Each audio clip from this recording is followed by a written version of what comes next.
एक संत थे, वो उनका बहुरंगी नाम रख दिया था गांव वाले लोगों ने, क्योंकि बहुत रंग के कपड़ों के टुकड़े जोड़कर वो पहनते थे। कबीरपंथी थे।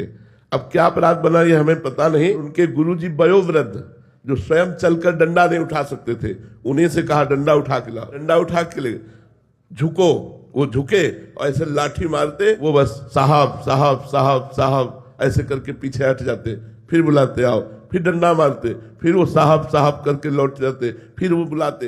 ये जब गुरुदेव से बताया तो गुरुदेव ने कहा धन्य है वो शिष्य जो अपने गुरुदेव का शासन स्वीकार करता है, गुरुदेव के सामने नमन होकर के खड़ा रहता है। हिम्मत नहीं पड़ती कि मैं बोल सकूं, तो काल की हिम्मत नहीं कि उसका बाल भी बावका कर सके। जो गुरु से डर गया, माया उससे डर गई। गुरु से डरता रहे कि कहीं कोई अपराध न बन जाए, कहीं कोई। और जो गुरुदेव की अवहेलना कर देते तो चाहे सर के बल खड़े होकर साधना करे, कभी भगवत। महाराज जी, मेरी आज ही शादी हुई है और मैं अपनी पत्नी के साथ आया हूँ। मेरा प्रश्न है कि एक दंपति को ऐसा क्या करना चाहिए जिससे पूरे जीवन भर श्री जी का और भगवान का भी मिलन हो जाए और संसारिक। शास्त्र की आज्ञा के अनुसार पति को अपनी पत्नी के प्रति प्राण बुद्धि रखनी चाहिए।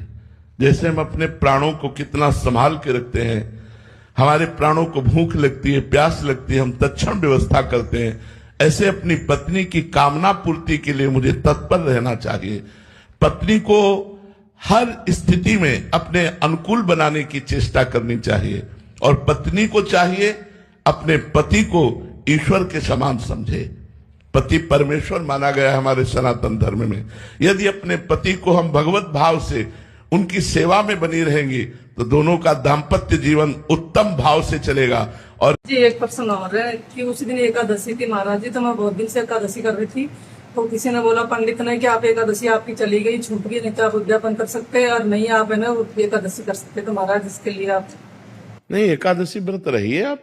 उस दिन एकादशी थी महाराज जी, उस दिन उनका वैसे हुआ था। तो क्या हुआ, एकादशी को करोड़ों लोग मरते हैं, नहीं मनते? करोड़ों अरबों लोग मरते हैं, अरबों लोग जन्मते हैं। ये तो जन्म मरण का चक्कर चल रहा है, उससे क्या। एकादशी व्रत तो हम मंगल के लिए रह रहे, भगवान की प्रसन्नता के लिए रह रहे। जरूर रहो आप एकादशी रख सकती हूँ महाराज जी, उद्यापन भी कर सकती हूँ। हाँ बिल्कुल भी रख सकते हो, उद्यापन भी कर सकते हो।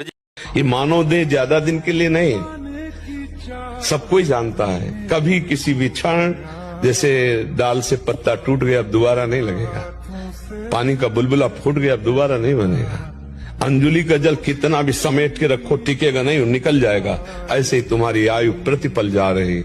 दुख सुख को भोग लो, उस पे उबो मत। सुख मिले तो अभिमान मत करो, दुख मिले तो सिकुड़ो मत। राधा राधा।